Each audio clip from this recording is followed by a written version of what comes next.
Hello നമസ്കാരം, ഏവർക്കും പുതിയൊരിടിയിലേക്ക്. മന്ദാകിനി എന്ന ചിത്രത്തിൻ്റെ ഒഫീഷ്യൽ OTT റിലീസ് അപ്ഡേഷനാണ് ഇന്നൊരു വീഡിയോ ഭാഗത്ത്. വീഡിയോയിൽ മുൻപ് വീഡിയോ ലൈക്ക് ചെയ്യുക, ചാനൽ സബ്സ്ക്രൈബ് ചെയ്യുക. ഈ വരുന്ന ജൂൺ ജൂലൈ മാസം ധാരാളം ചിത്രങ്ങൾ OTT റിലീസ് ചെയ്യാൻ പോവുകയാണ്. ചാനൽ പരിശോധിച്ചാൽ നിങ്ങൾക്ക് കാണാം. അൽതാഫ് സലീം, അനാർക്കലി എന്നൊക്കെ പ്രധാന കഥാപാത്രങ്ങളായെത്തിയ ചിത്രമായിരുന്നു മന്ദാകിനി. ചിത്രത്തിന് ഒരു മികച്ച അഭിപ്രായം തന്നെ സ്വന്തമാക്കാൻ വേണ്ടി സാധിച്ചിട്ടുണ്ടായിരുന്നു. അതുകൊണ്ട് തന്നെ എല്ലാ സിനിമാ പ്രേമികളും ഒരേപോലെയായിരുന്നു മന്ദാകിനി എന്ന ചിത്രത്തിൻ്റെ OTT റിലീസിനായി കാത്തിരുന്നത്.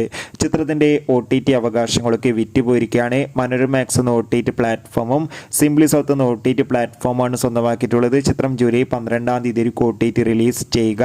എന്തായാലും കാത്തിരിക്കാം ചിത്രത്തിൻ്റെ OTT റിലീസിനായി. എത്ര പേരാണ് മന്ദാകിനി എന്ന ചിത്രത്തിൻ്റെ OTT റിലീസിനായി കാത്തിരിക്കുന്ന കമൻറ്റ് ചെയ്യുക. ജൂലൈ മാസം OTT റിലീസ് ചെയ്ത മറ്റു ചിത്രങ്ങളുടെ വീഡിയോ നമ്മുടെ ചാനൽ ഭാഗം പരിശോധിച്ചാൽ നിങ്ങൾക്ക് കാണാം. അതൊക്കെ ഒന്ന് കാണുക. ബൈ.